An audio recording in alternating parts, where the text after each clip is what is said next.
This is a lecture about solution concentrations, calculating the concentration of different solutions. First of all, what is a solution? Another name for a solution is a homogeneous mixture, and that basically means if you mix together two or more substances and they end up looking like only one thing, no lumps, bumps, or layers, as I like to say, then that is a homogeneous mixture. Salt water is a real common example of that. Just to get our terminology straight, the stuff that you are dissolving, for example, if we're making salt water, the salt itself is called the solute. If it's unclear what's getting dissolved, then it's the substance present in the smaller amount that is the solute. That is always the case. The component or substance that's actually doing the dissolving, like water usually, is called the solvent. Again, if it's unclear what the solute and solvent are, the solvent is the substance in the larger amount. You don't always need liquids and or solids to make a solution. Air is a great example of a solution completely in the gas phase. Air contains a number of different gases, nitrogen, oxygen, carbon dioxide, etc. They are a homogeneous mixture. They make a solution, and it's not real obvious which of those gases is the solute and which is the solvent. So that's a perfect example of something where we would have to say, okay, the gas that's present in the largest amount, which happens to be nitrogen in air, would be the solvent. And all of the other gases would be solutes. You can have more than one solute. A little bit about what happens when we dissolve a compound in aqueous solution. This chapter is all about aqueous solutions. And ionic compounds in particular. You remember what an ionic compound is? It's basically a metal and a nonmetal. Ions that are so strongly attracted to each other, we call them a compound. And what happens when you have a soluble ionic compound and you put it in water, the individual ions, in this case sodium cations and chlorine anions, will be pulled away from the ionic solid to be solvated or completely surrounded and stabilized by water molecules. So it's important to know the term solvation. That just means that ions are completely surrounded by water molecules, and understand that what dissociation means. And that just means the individual ions dissociate from one another. So in order for an ionic compound to actually be soluble in water, the attraction that the ions feel for water molecules has to be much stronger than the attraction the individual ions feel for each other. If that's not the case, if the ions are too strongly attracted to each other or not strongly enough attracted to water molecules, then that substance won't dissolve. When an ionic substance does dissolve in water, it conducts electricity. So we call it an electrolyte. An electrolyte is simply something that conducts electricity. You have to remember what is electricity. Electricity is the flow of electrons. Okay? So basically it's electrons on the move. And so any substance that supports the flow of electrons will conduct electricity. And it turns out that ionic solutions are electrolytes. And the reason that they do conduct electricity is because they're made up of the individual ions. Remember that an electron has a negative charge, and if you have ions dissolved in solution, they also have charges. So if the electron in electricity comes near a cation, it's going to feel an attraction. It's going to move. If an electron comes near an anion, they have like charges, there's going to be repulsion, but again the electron's going to move. So you can think of electricity as kind of undergoing a push-pull movement through ionic solutions, but in any case ionic solutions do conduct electricity. A non-electrolyte is something that does not conduct electricity. That happens when you have covalently bonded compounds. You hopefully will remember that a covalent bond occurs between two nonmetals, and there are no ions. They're just neutral atoms. And so these, when they're dissolved in water, covalent compounds do not dissociate in ions because there are no ions to make. There are no charges, and therefore a solution containing a covalently bonded compound will not conduct electricity. It will not support the flow of electrons. How do we tell something conducts electricity? Well, we do have conductivity meters, which can actually give us a number, but we also have kind of cool conductivity meters in a chemistry lab, with a light bulb, so you can visually see if they conduct electricity. And you can see here a lot of people are surprised to find that pure water does not conduct electricity. Okay, the only reason we think of water as dangerous to be around in electricity is because it pretty much all the time it has something dissolved in it, because it dissolves so many things. So ionic compounds in water conduct electricity. Covalent compounds dissolved in water do not conduct electricity. For example, sugar. All right, then once you're talking about electrolytes, you can talk about a strong electrolyte or a weak electrolyte. Using our little light bulb models, a non-electrolyte would not light up the light bulb at all. A weak electrolyte would dimly light the light bulb, and a strong electrolyte would brightly light the light bulb. What makes the difference between a strong electrolyte and a weak electrolyte? A strong electrolyte has many ions dissolved. Okay? A weak electrolyte has only a few ions dissolved. Okay? And so basically all ionic compounds are strong all soluble ionic compounds make strong electrolytes. It's important to point out now that kind of a chemist's nickname for ionic compounds is salts. So when I say salt, you probably think of table salt, NaCl. When a chemist says salt, they mean any type of ionic compound. Later on in this chapter, you'll learn that acids and bases are also electrolytes, and that's because when you put an acid or a base in water, they also form ions. Some of them don't form as many ions as an ionic compound, so acids and bases can be weak electrolytes. We'll go over that a little bit more later. All right, so if you want to, and at some point when we get into the chemical reactions later on in this unit, you will have to do some memorization. You'll have to remember that strong acids and strong bases are also strong electrolytes. Okay, they support the flow of electricity. And weak acids and bases are weak electrolytes. It turns out that there are only 7 strong acids and a few more strong bases, but not very many. And so you need to memorize these, because it turns out that every other acid and base, other than the ones listed here, are weak acids and bases and make weak electrolytes. So just to kind of help you see patterns, the strong acids are the halogens, hydrochloric, hydrobromic, hydroiodic. Hydrofluoric acid is the only exception. It is not a strong acid. We can talk about that later too.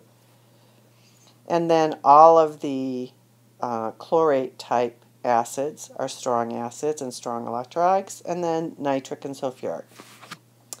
The bases that are strong are all of the group 1 metal hydroxides. So lithium, sodium, potassium, rubidium, and cesium are they're all group 1 metals. Okay? Those all make strong bases. Then the heavy group 2 metals make strong bases. So that's calcium, strontium, and barium. Magnesium hydroxide is not a strong base. Okay, that's the one toward the top. That's why I say heavy metal hydroxides. Alrighty, so in order to be a strong electrolyte, an ionic compound must be soluble. Okay, if it's not going to dissolve very easily, it's not going to have very many ions present in solution, and therefore it's not going to be a good conductor of electricity. And so later on, again, when we get into chemical reactions, you're going to need to be able to figure out what ionic compounds are soluble and what are not. And so this table will come up again, but I would just like to introduce it to you at this point. Normally, determining whether or not an ionic compound is soluble is determined based on the anion that ionic compound contains. Okay, so as you can see here, ionic compounds that have a nitrate group in them, so we could have sodium nitrate or calcium nitrate. Okay, any type of nitrate is soluble. On the right-hand column are exceptions. So if there's something written in the right-hand column, whatever the exception is, means it's not soluble. It turns out that nitrates, however, are all soluble. There aren't any exceptions. Same with acetates. Now, when you get to halogens, chloride, bromide, and iodide, they're almost all soluble. That's why they're listed in the soluble part. However, they do have exceptions. So, ionic compounds containing silver, mercury, or lead with a halogen are the exceptions. Okay? So, for example, silver chloride is not soluble. Mercury bromide is not soluble. Lead iodide is not soluble. Okay? So, I won't go over in grueling detail, but the insoluble ionic compounds are those that contain anions in the bottom part of the table, which are sulfides, carbonates, phosphates, and hydroxides. There are exceptions. In this case, the exceptions are soluble down at the bottom. So, for example, carbonates are not soluble except when the cation they're paired with is ammonium. All right, onward to concentration. Mixtures, unlike pure substances, can have variable concentration. You can make a mixture that's very dilute, not very much solvent, all the way up to very concentrated, which means it has a lot of solute. So it's important to tell somebody what the concentration of your solution is. And so that's what PowerPoint's going to be about. We can describe a solution qualitatively. Qualitative means no numbers, as opposed to quantitative, which has numbers. So qualitatively, you've probably heard the expressions, oh, that's really dilute, or it's concentrated.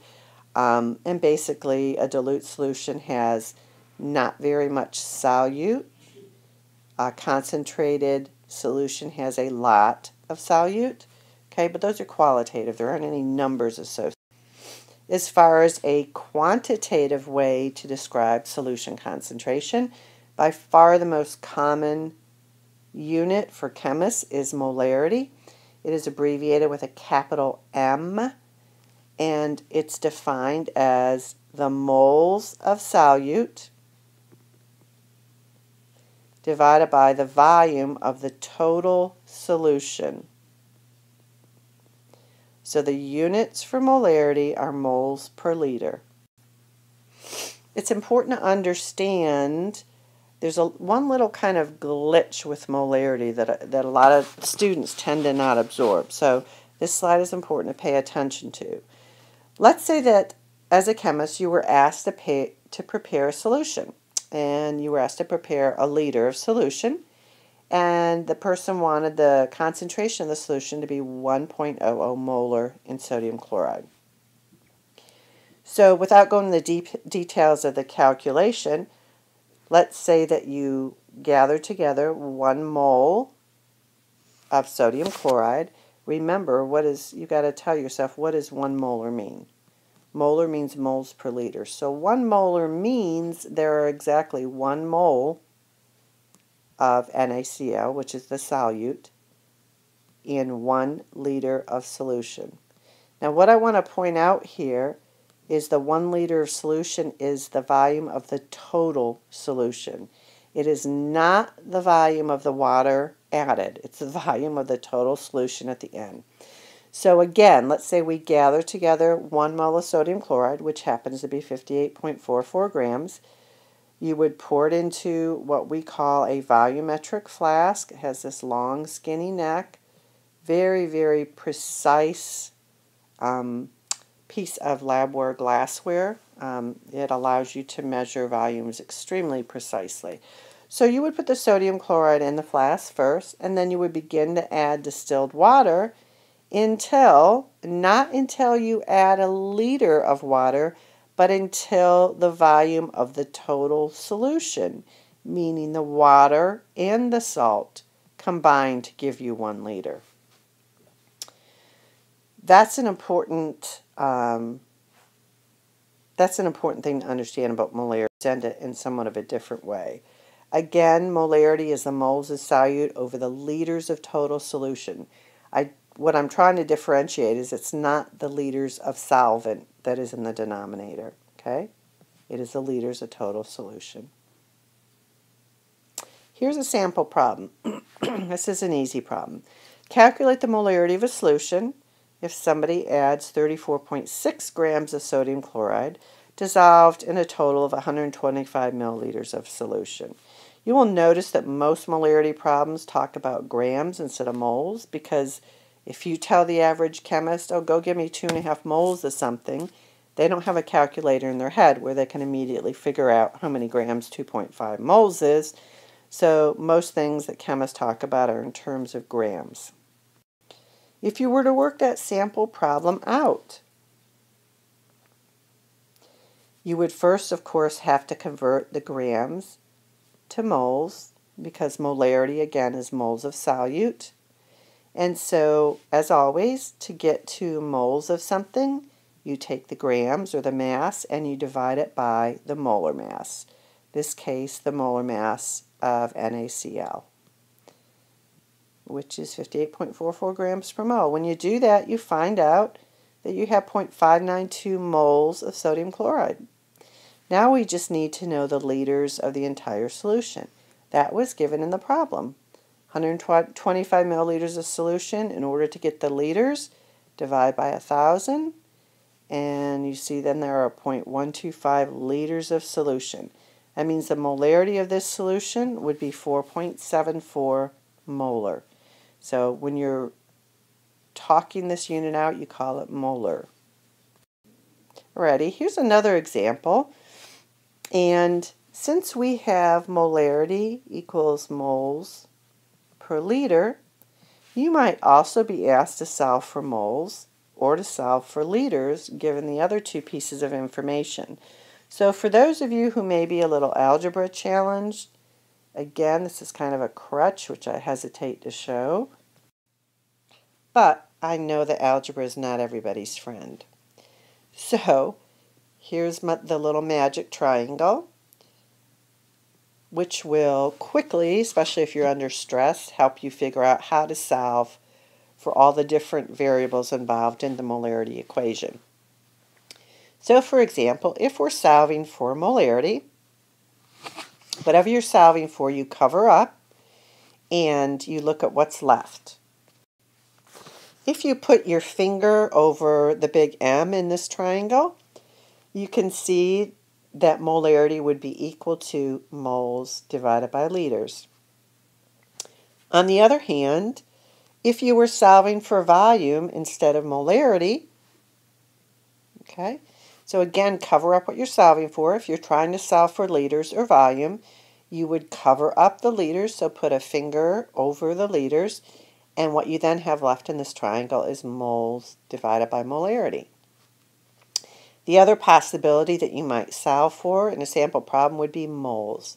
If you were solving for moles, again covering that up, what that would be is molarity times liters. So if that triangle doesn't make sense to you, that's actually good, because it's always better to use your head to figure out algebra if possible. That's just a crutch. So in this case, The problem is asking for volume. So I'm going to ask you to rearrange this equation for molarity to solve for volume, liters. So if you're comfortable with algebra, you would know that liters equals moles divided by molarity. You will always be given two of the three quantities to solve, and so here we are. We were given 1.75 moles. The molarity of the solution is 0.245. And so if we are to solve this problem, we see that we would require 7,140 milliliters. Okay? Before you convert to milliliters, of course it'd be 7.14 liters, but the problem asked for milliliters. All right, here's another very typical type of molarity question where you're asked to actually explain how you would make a certain concentration of a solution. Anytime you have these explanation problems, it involves first a calculation and then an actual written out explanation of what you would do. So let me give you how I would present the answer to that. All right, the first step is always the calculation, okay? And it's saying how would you prepare? A chemist needs a mass value, grams, to go out and weigh the solute. Okay, so the first thing you want to do is try to solve for grams. Okay, well, you're given volume and you're given molarity. How the heck do you get grams? Look at your equation for molarity. Molarity is moles over liters.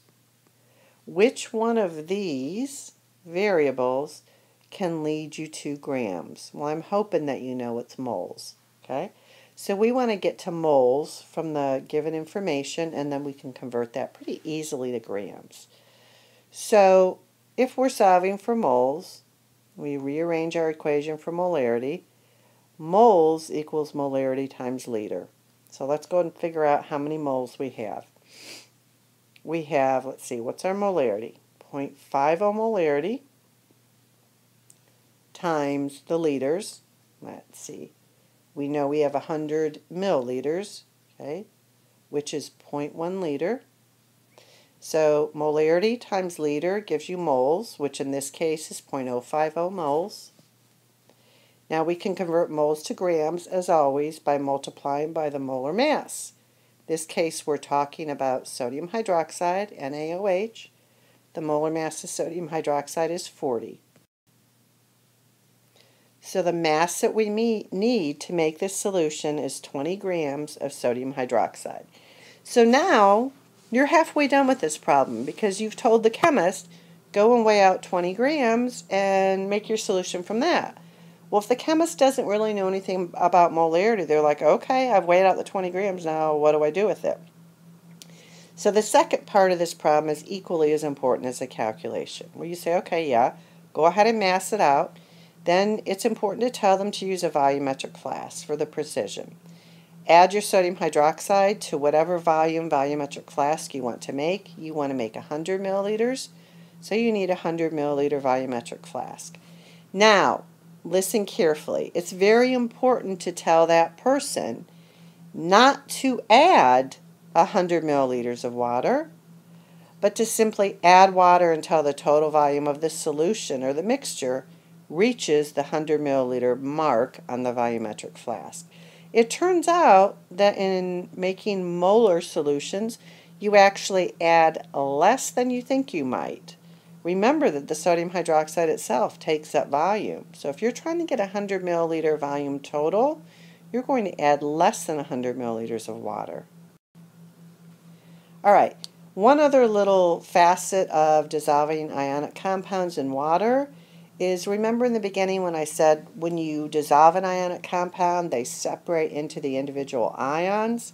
It's important to know how to show what we call this, the dissociation reaction of an ionic compound in water, and to keep track of how many of each type of ion.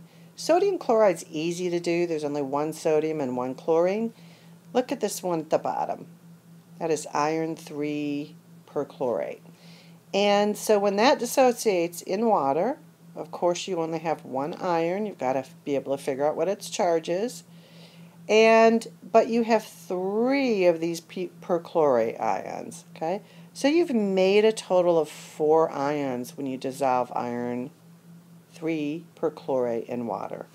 That's going to affect not the concentration of the original ionic compound, but it will affect the concentration of the ions dissolved in solution, and that'll matter further on. So in the case of sodium chloride, the concentration of sodium and chloride ions is the same as the concentration of the original sodium chloride. However, in the example of iron 3 perchlorate, if we start with 1 molar of the original salt, we're going to make 1 molar in iron, but we are going to have a 3 molar solution of the perchlorate ion. The final thing we're going to go over in this part of Chapter 4 is working with diluted solutions. Chemists quite often will make up concentrated solutions in volumetric flasks, save them in a storeroom, and use them as a source of more diluted solutions for experiments. And so what we call the dilution solution or calculation is very commonly used, so I want you to get somewhat familiar with it. When you make a diluted solution, you don't change the amount of the solute. So let's say we have a volumetric flask of our stock or concentrated solution, okay?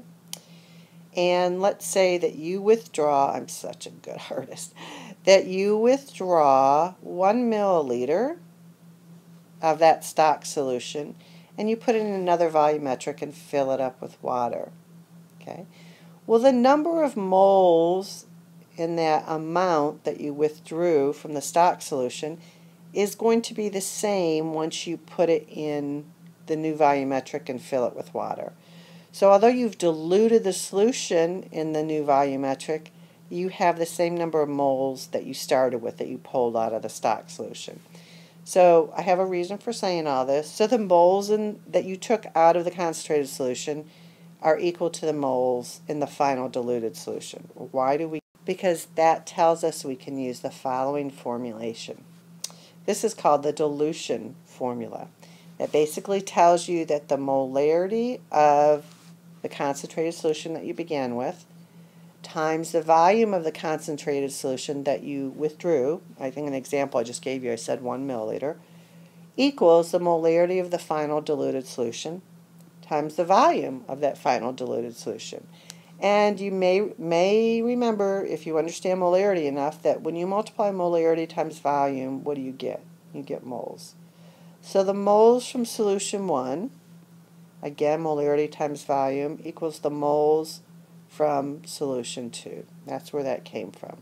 Remember the dilution formula, write it down. If you're keeping note cards or a formula sheet together for the test, that's something that needs to get written down, and you need to practice several of these problems. So if you're making a diluted solution and you're trying to do a calculation with it, in this case, let's say that you were asked to prepare 3 liters of a 0.5 molar calcium chloride solution. And let's say the stock solution, or the more concentrated solution you had to start with, was a 10 molar solution. Okay? So you have to do quite a bit of diluting. So that's a lot of numbers. You probably, if you were like me when I was beginning as a chemist, you're like, I don't know what to do. There's too many numbers. Well, you're making a dilution, so let's remember your dilution formula. Okay? And what do we know in this dilution formula? Do we know the molarity of the original concentrated solution? Yes, we do. It was 10 molar. Do we know the volume of the concentrated solution that we're going to withdraw to make the diluted solution? Nope, that's what we're trying to find out. Do we know the molarity that we want of the diluted solution? Yep, that was given to us, 0.5. Do we know the volume of the final diluted solution we want? Yep, 3 liters. Okay, so here's our dilution solution formula with everything but the volume of the concentrated solution figured out. So now we have to rearrange this equation to solve for V1, which is the volume of the concentrated solution that we need to withdraw. So I'm going to go ahead and rearrange it, and I get this.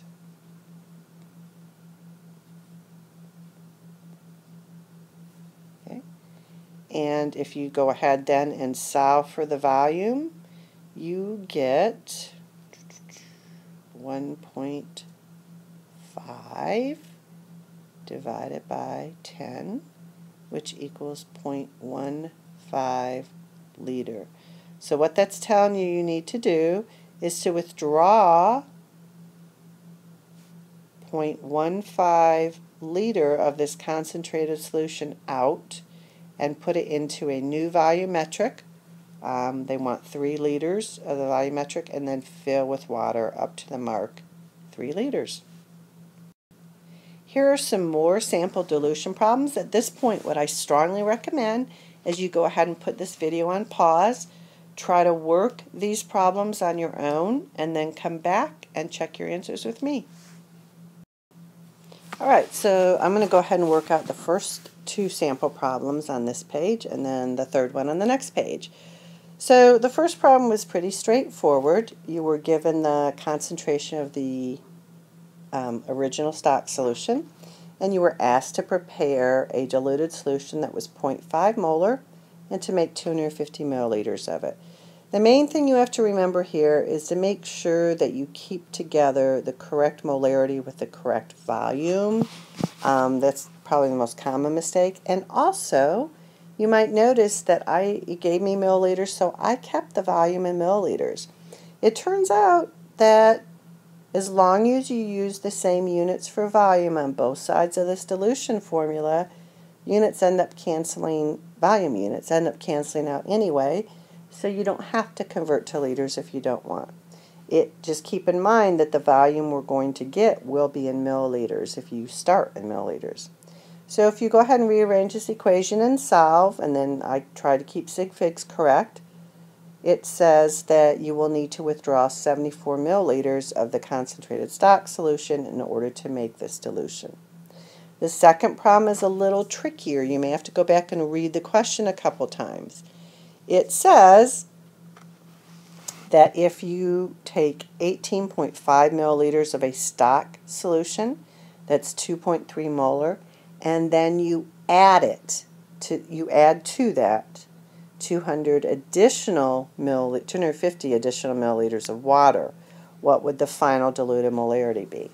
Because of that wording, and that does show up often on undiluted problems, and it's not a total. It doesn't say dilute it to a total of 250 milliliters. It says add to. So our actual total diluted volume is adding 250 to 18.5, the amount that we withdrew. So for our total volume is 268.5. So then if I rearrange and solve for the molarity of the diluted solution, I get it's 0.16 molar. As a double check, when you're done doing a dilution formula, the molarity you get for the diluted solution better be less than the original molarity, otherwise you've calculated something wrong. So it's just kind of an easy way to check yourself. Alright, so I showed problem number 3 here just to compare to the wording that was used in problem number 2. So the actual numbers given in problem number 3 are the same as those in problem number 2, but read the wording carefully in problem number 3 and notice now that it says the diluted solution will have a total final volume of 250 milliliters. So in this case, you don't add the original 18.5.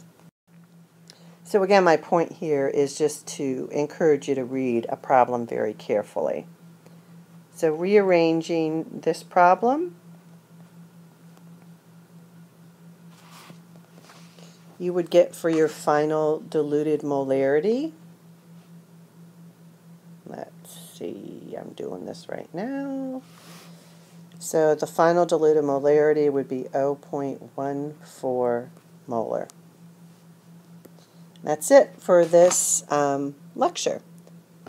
Next one we will get started with chemical reactions in aqueous solution.